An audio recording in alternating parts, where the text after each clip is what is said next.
자, 이제 민법의 두 번째 파트 물권법을 하겠습니다. 우리 교재가요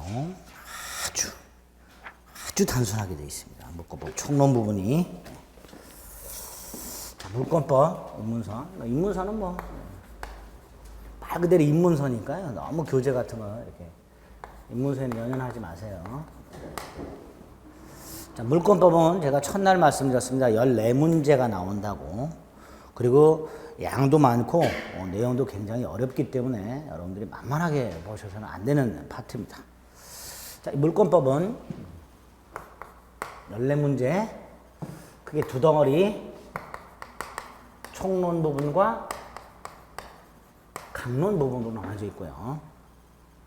강론에는요, 우리 민법상 8개의 물권이 있어요. 8개의 물권. 이렇게 나옵니다. 8개의 물권을. 점유권이라는 권리와 크게 본권이라는 권리를 대비를 시키고요. 본권은 권리 이름은 아닙니다. 몇 가지 권리를 묶어서 본권이라는 명칭으로 이렇게 묶어요. 분류를 합니다. 이 본권의 대표 선서가 이 소유권이고요. 이 소유권을 제한하는 제한 물권이 2개가 있습니다. 자, 왜 제한 물권인지는 나중에 제한 물권 할 때 말씀을 드릴 거예요. 용익 물권과 담보 물권이라는 2가지가 있습니다.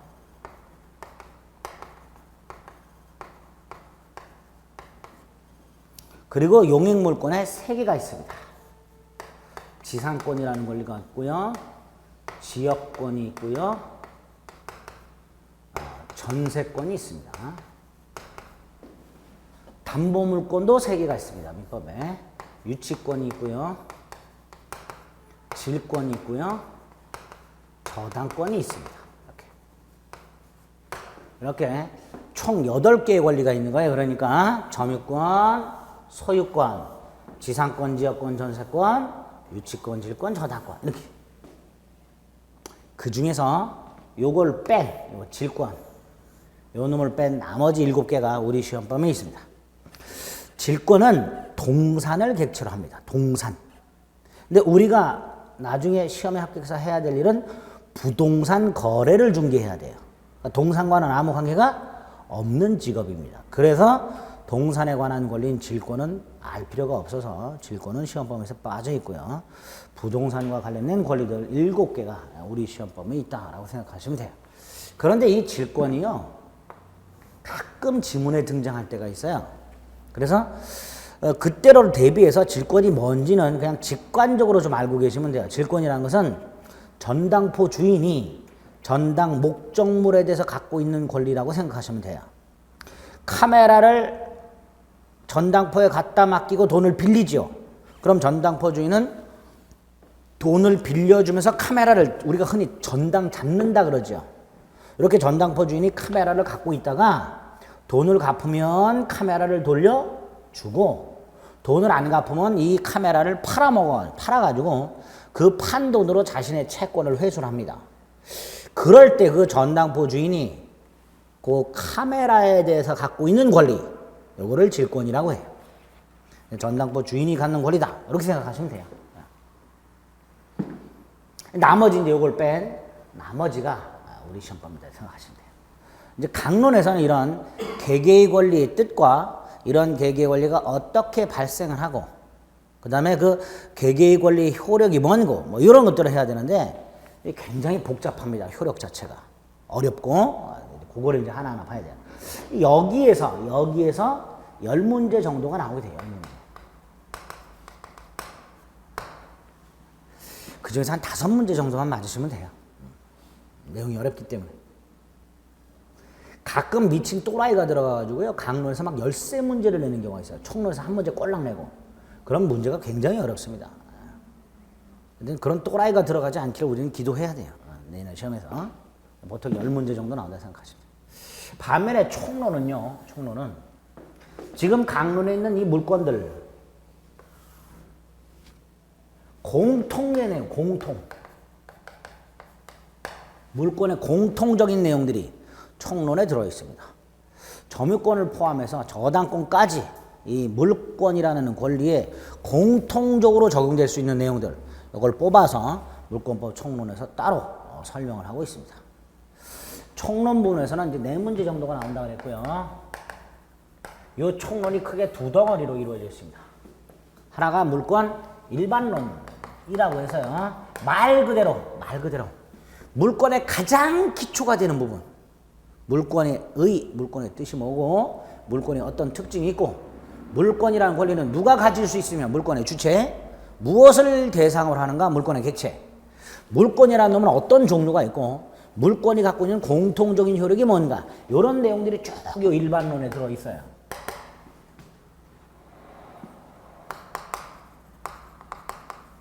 의부터 시작해서 조금 이따 말씀을 드릴게요. 두 번째 덩어리가 물권 변동론이라고 해서요. 물권이 변동한다는 것은 물권이 발생을 하고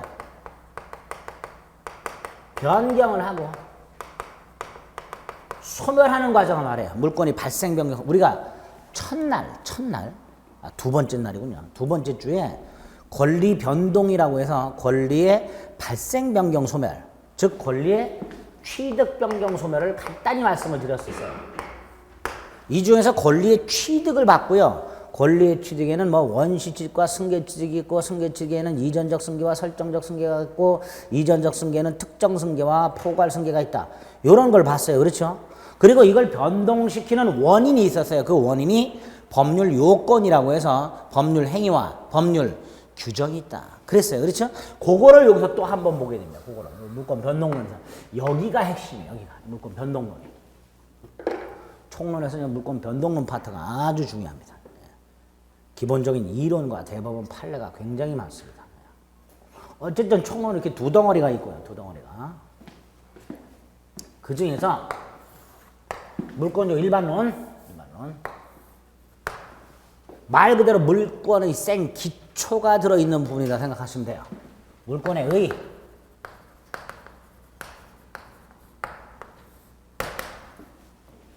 물권이 뭐냐 도대체. 물권이란 권리가 뭐냐. 이 물권이 뭔지 모르시는 분들은 없을 거예요. 물권이 뭐냐 물어보게 되면 대부분 이렇게 대답하십니다.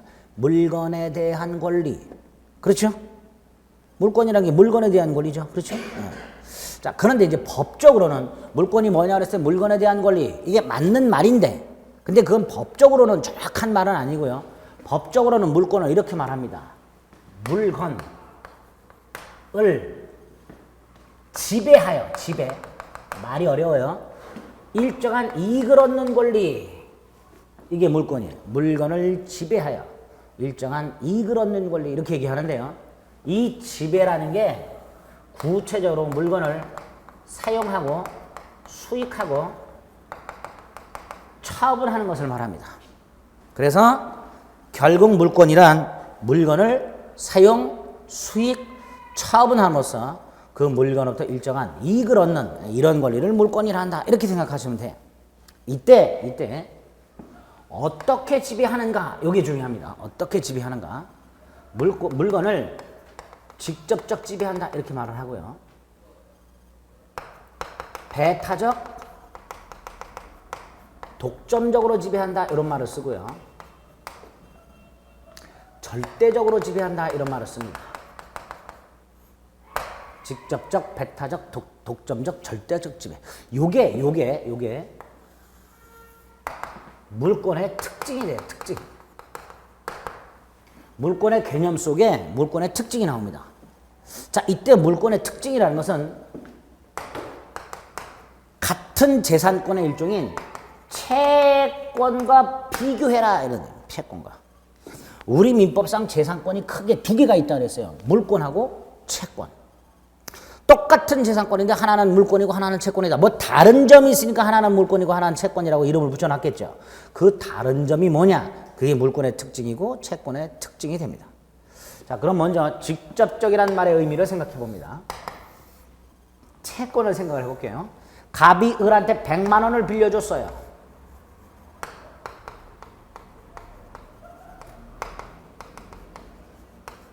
갑이 채권을 을에게 행사합니다. 갚을 날짜가 딱 돼서 갑이 을에게 100만 원 갚아라고 채권을 행사했어요. 이때 100만 원이 갑의 수중에 들어오려면 을이 돈을 갚아야 되죠. 다시 말해서 을의 협조가 필수적입니다. 을이 안 갚고 배 째버리면 갚은 100만 원 채권의 만족을 얻을 수 있다 없다? 없어요.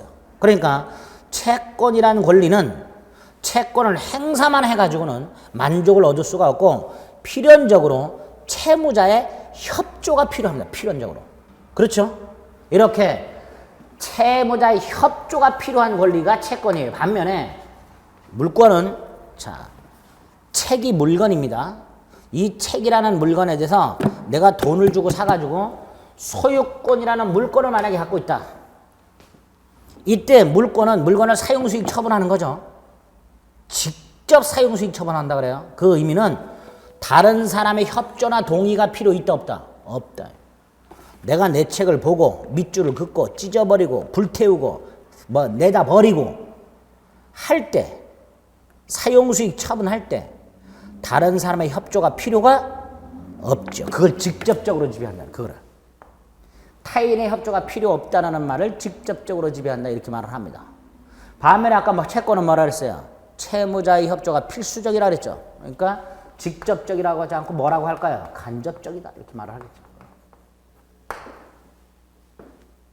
두 번째로 배타적 독점적. 자, 이게 제 책입니다. 밑줄 누구만 글 수 있어요? 나만. 내가 화장실 갔다 온 사이에 옆 사람이 내 책을 가져가더니 지멋대로 책에다 밑줄을 그어놨어. 가만히 있어요, 여러분들? 아니죠. 너 왜 네 멋대로 내 책에다 밑줄 그었냐? 그놈 얼굴에다 밑줄을 그어버려야 되죠. 에? 그렇게 나만 쓸 수 있는 거 나만. 내 책은 나만 쓸 수 있는 거예요. 이걸 배타적 독점적이라고 해요. 반면에 채권을 보겠습니다. 자, 이 채권은요. 돈 빌려줬을 때 돈 받을 수 있는 거 이것만 채권이 아닙니다. 채권은 제가 둘째 날 말씀드렸어요. 채무자에게 뭐를 요구하는 권리가 다 채권이라고 했어요. 채무자에게 뭘 요구하는 권리가. 그럼 여러분들이 학원과 계약을 맺어서 학원에서 강의를 들을 수 있는 권리 이것도 채권입니다. 원래는 강의를 들을 수 있는 권리가 아니고요. 학원에 강의를 하라고 요구하는 권리예요. 그 권리 중에는 이정환에게 민법 강의하라고 요구하는 권리도 들어있어요. 그럼 여러분들이 이정환에게 민법 강의하라 그 요구하는 권리도 이정환이를 채무자로 하는 채권이 됩니다.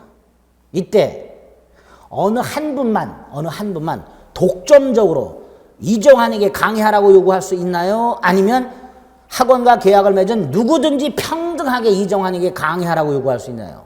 평등하게. 한 사람만 독점적으로 요구하는 권리가 아니죠. 그래서 채권은 평등하고 동일한 내용의 채권이 여러 개가 존재할 수 있습니다. 그래서 채권은 비배타적.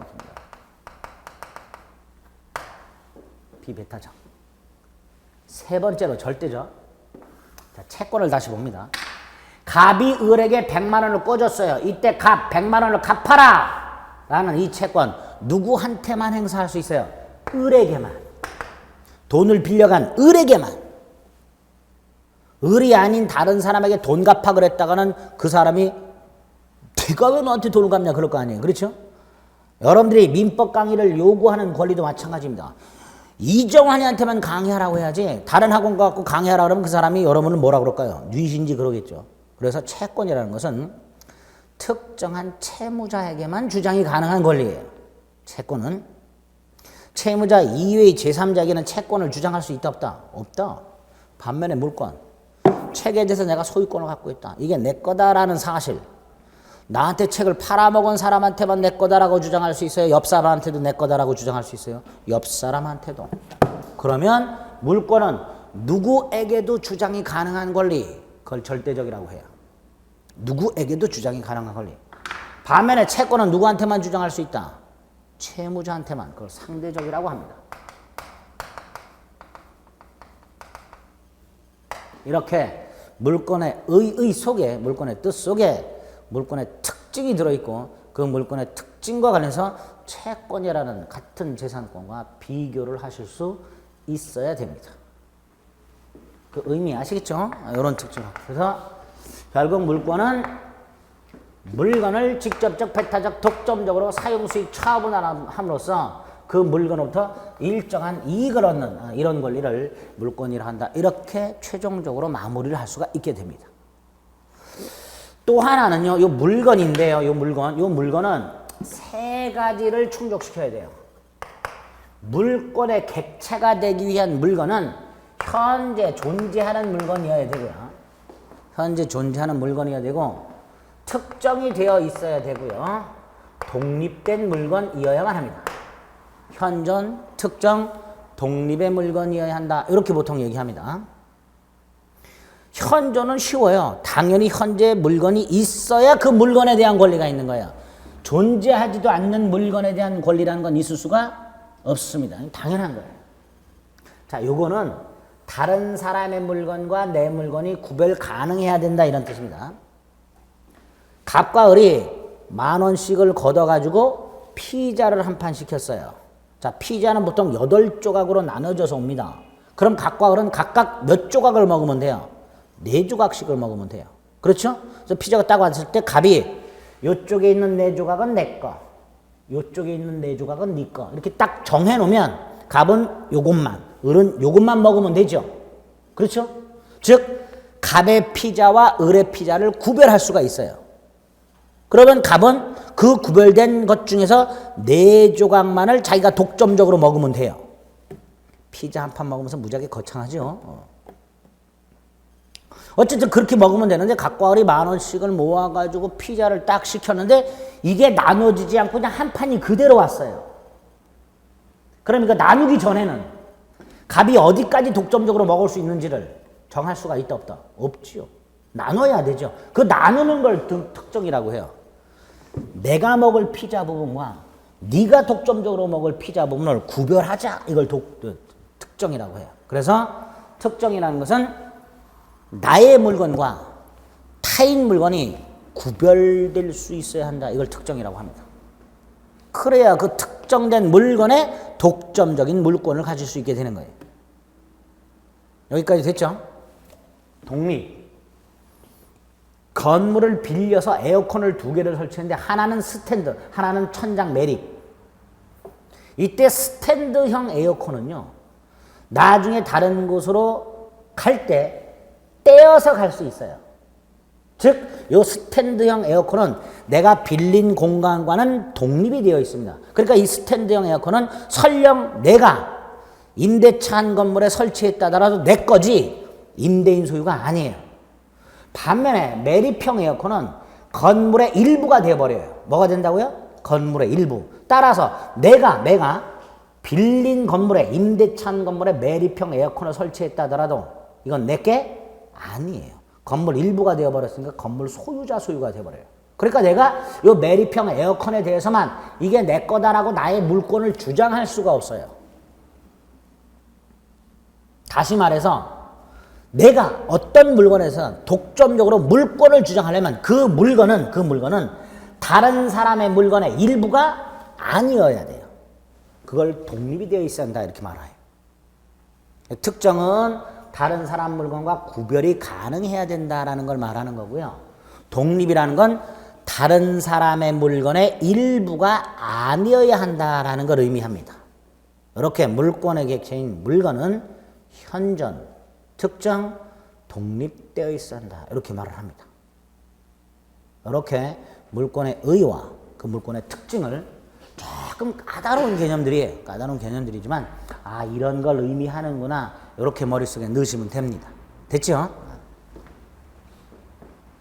세 번째는 물권의 주체라고 해서요.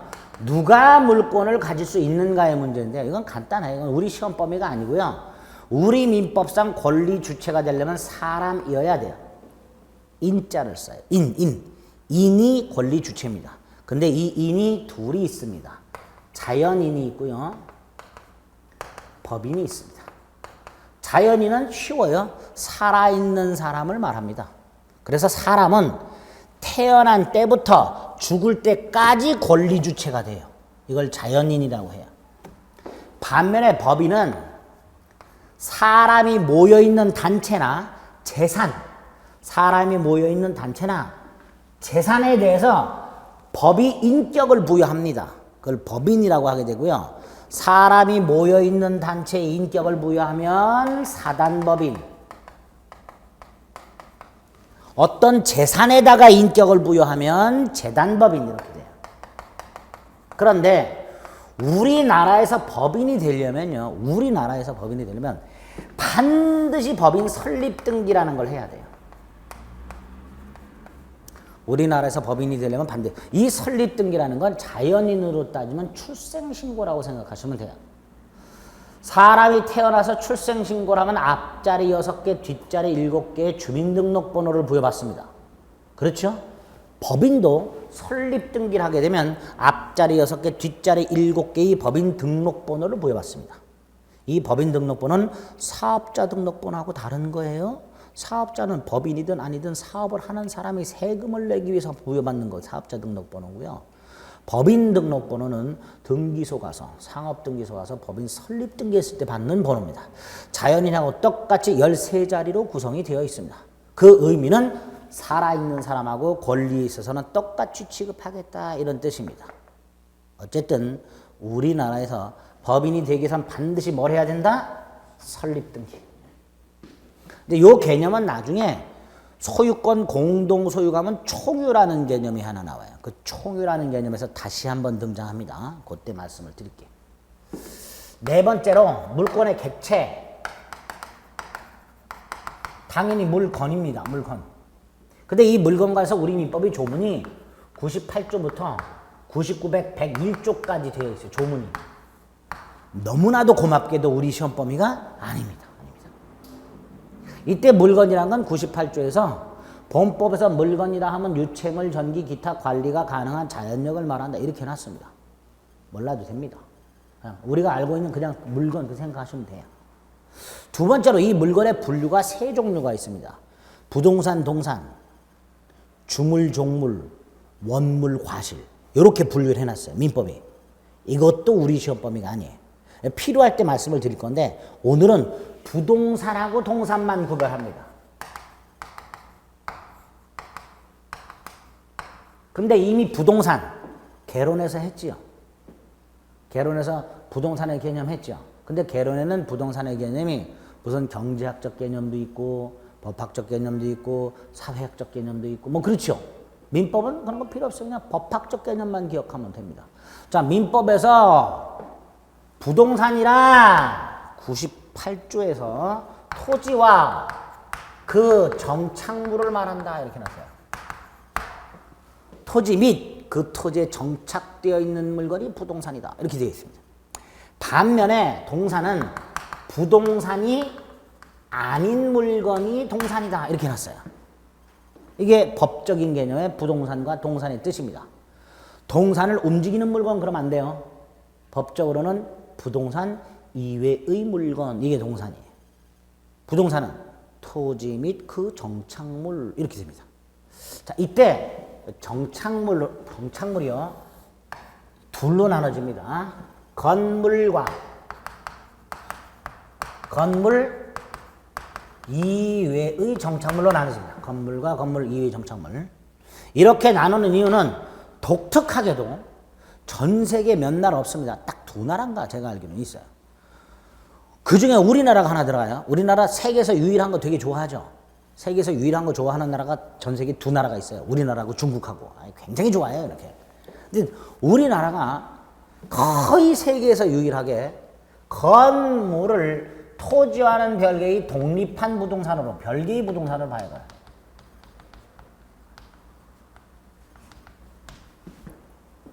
다른 나라는 토지 건물을 구별 안 해요.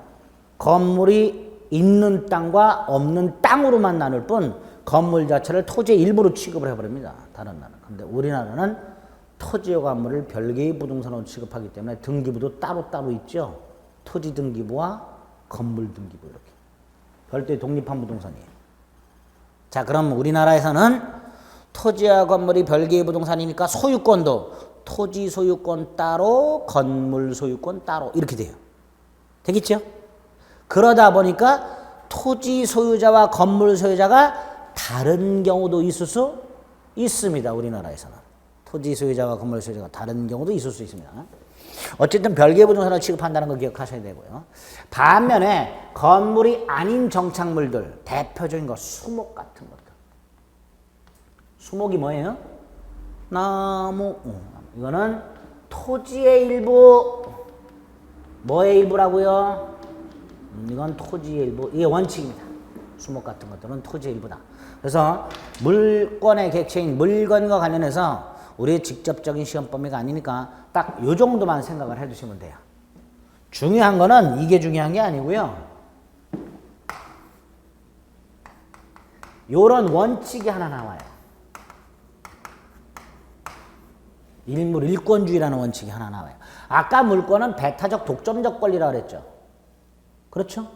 그러니까 하나의 물건에는 물권이 몇 개 있어야 돼요? 하나.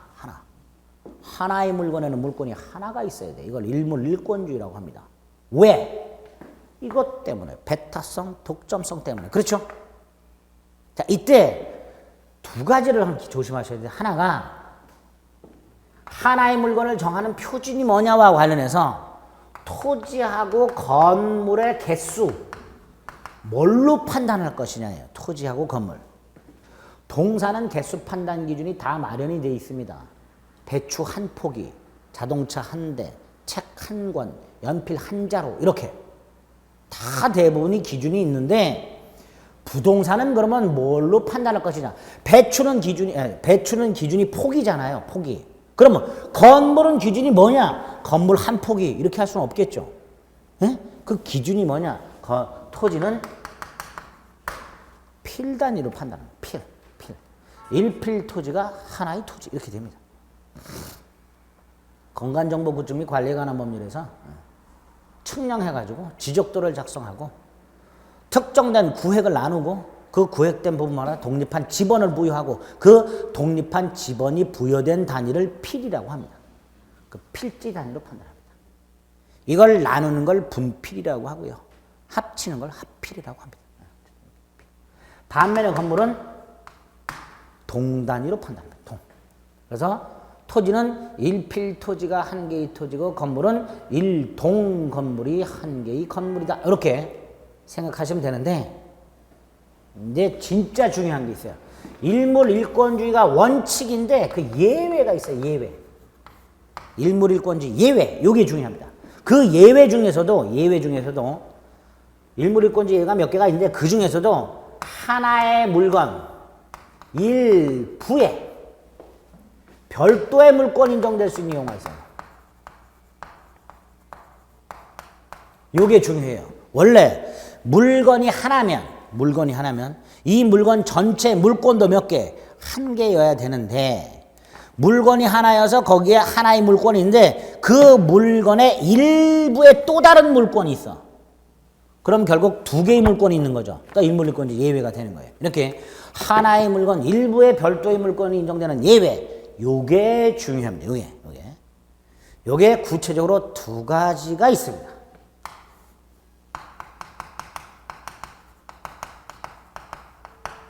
일필토지 일부에 별도의 물권이 인정되는 경우 하고 일동 건물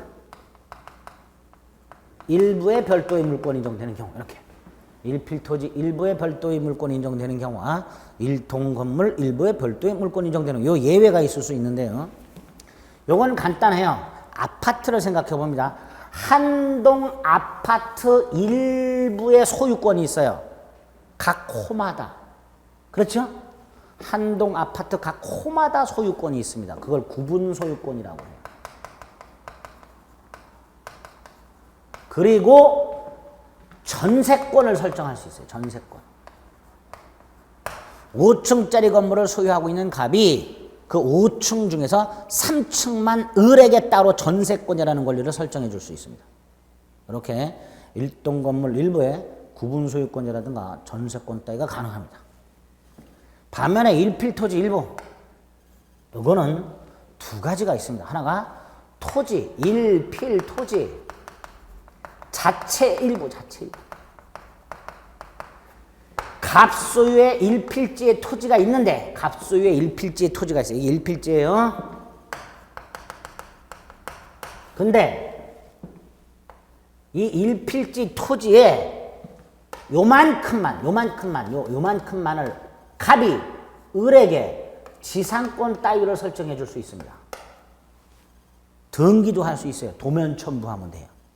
이렇게 하나의 땅 일부에, 그 자체 일부에 지상권을 포함하는 저기 있는 용익물권 있죠? 그 용익물권이 가능합니다. 지상권, 지역권, 전세권과 같은 용익물권이 가능합니다. 또 하나가 있습니다. 요놈. 아까 건물 이외의 정착물은 뭐의 일부라고 그랬어요? 토지의 일부. 그렇죠. 그러니까 토지의 일부에 해당되는 건물이 아닌 정착물, 여기에 별도의 물권 인정되는 경우가 있더란 말이죠. 요때요, 건물이 아닌 정착물 중에서 독자적으로 경제적 가치가 있다라고 보는 게 보통 네 가지가 있습니다. 첫째, 수목의 집단. 두 번째, 수목. 세 번째, 미분리 과실. 네 번째, 농작물.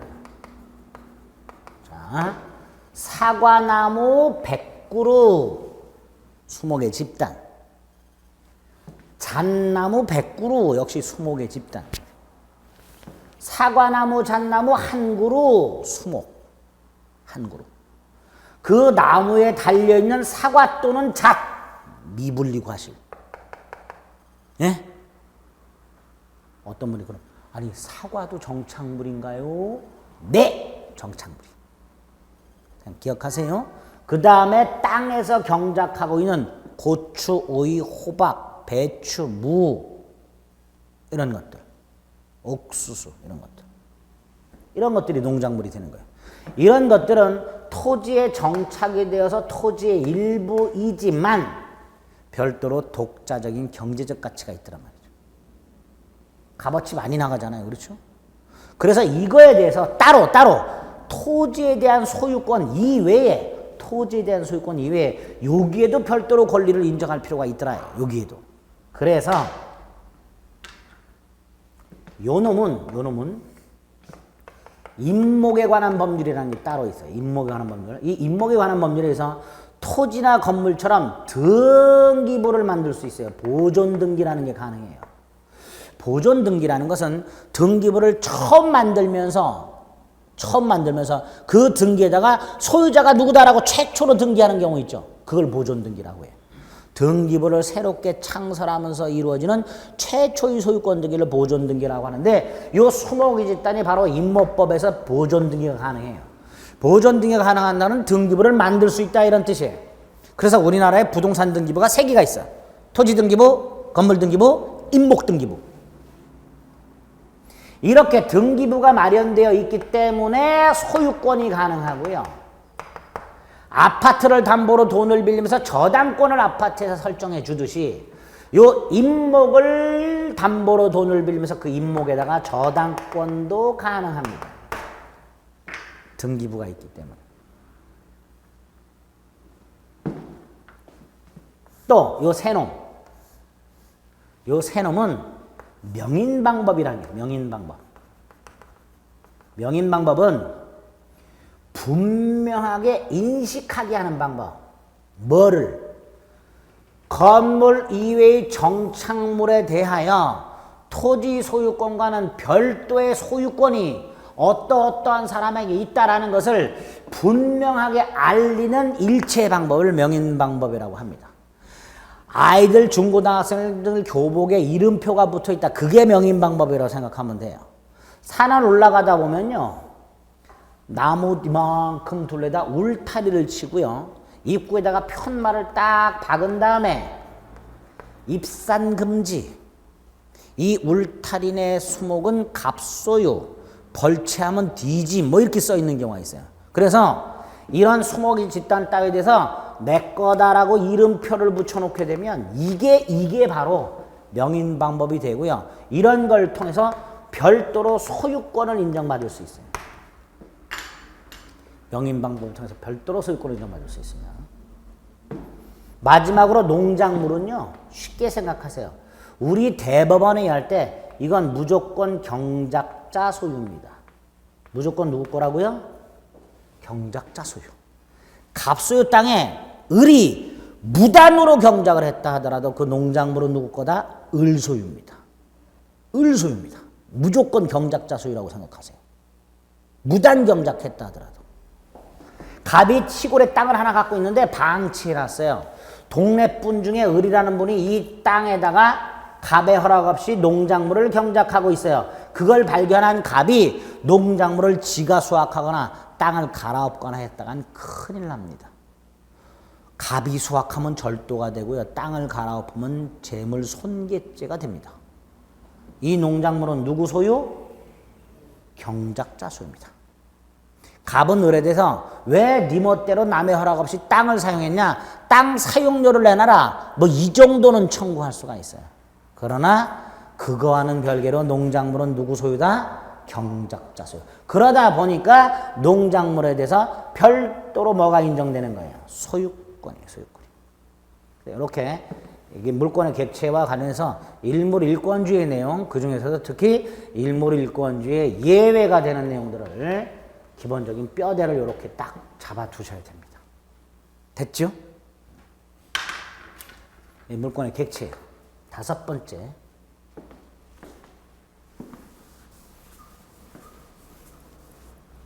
물권의 종류.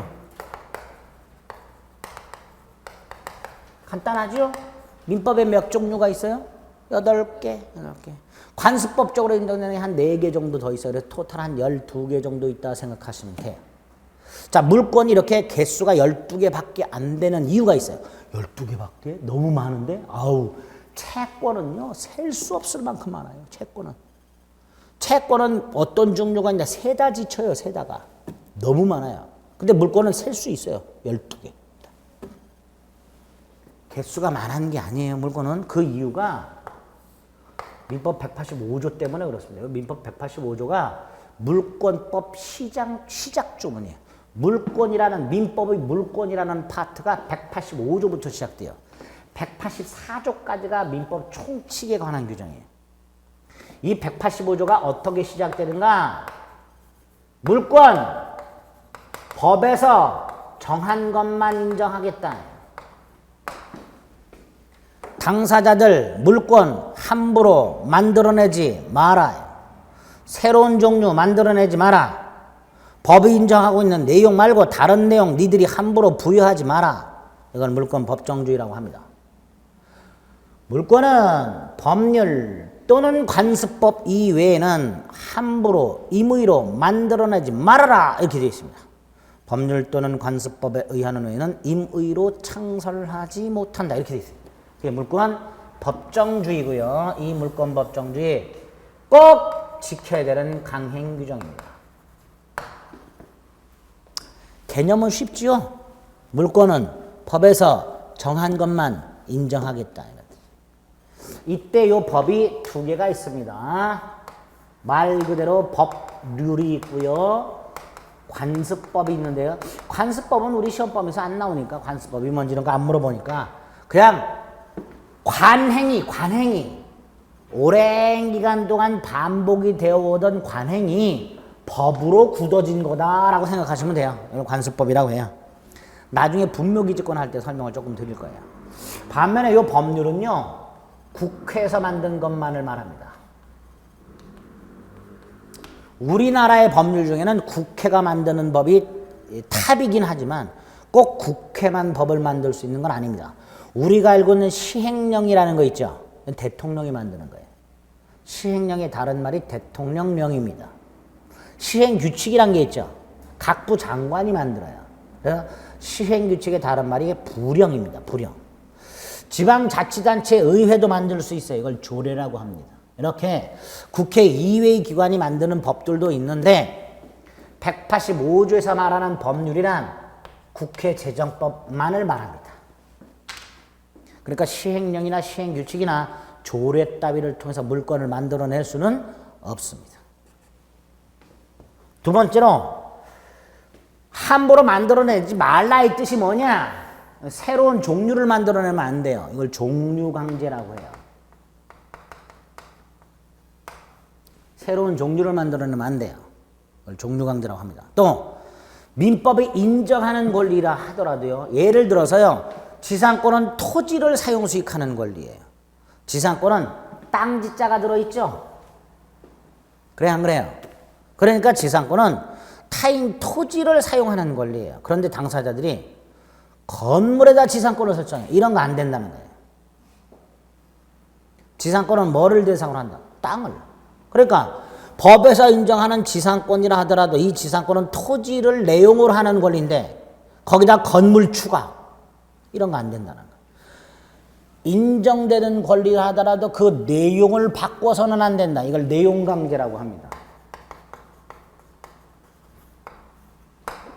두 가지 의미가 있는 거예요.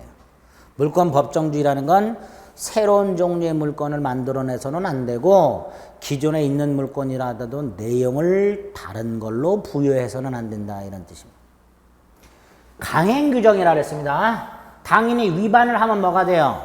무효. 위반을 했어 만약에. 위반을 했다는 건 새로운 종류를 만들어냈다는 거죠. 만들어냈어요 진짜로. 만들어냈다가 대법원 가서 이런 권리는 무효다. 이런 권리는 없다. 깨진 권리가 4개가 있습니다. 온천권. 올해도 나왔습니다. 이게. 사도통행권 또는 관습상 통행권. 사실상 소유권 또는 소유권에 준하는 관습상 물권.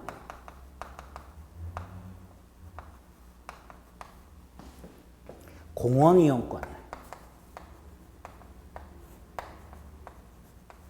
자, 이런 권리는 대법원이 인정한다, 안 한다? 안 한다. 대한민국에 이런 권리는 없다.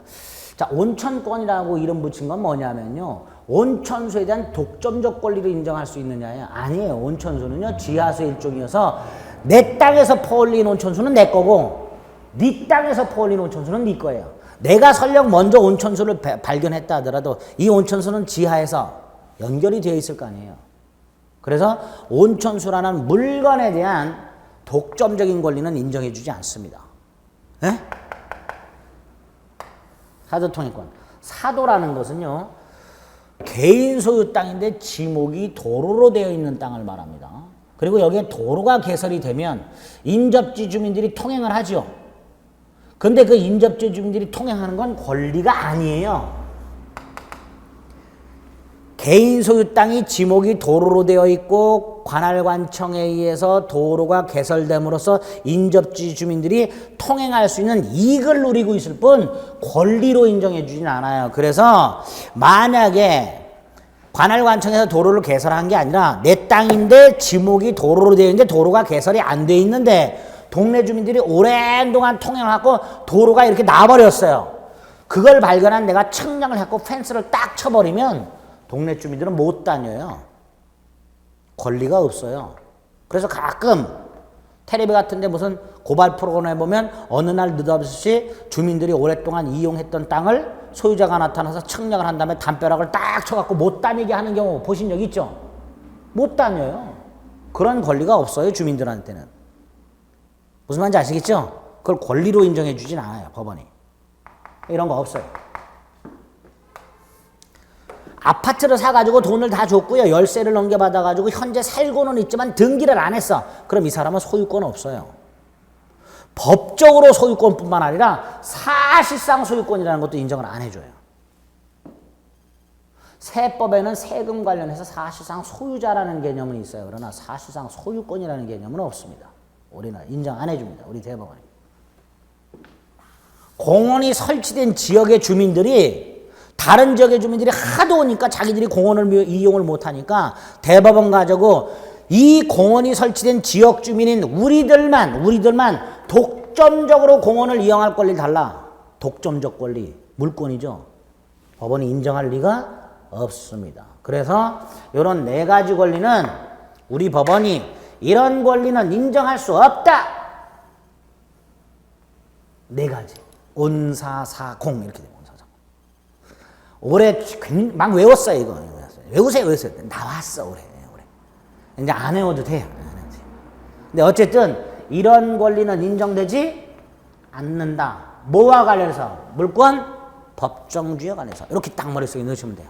그래서 물권 일반론에 6개가 있습니다. 6개 중에서 의부터 시작해서 물권의 종류까지 여기까지.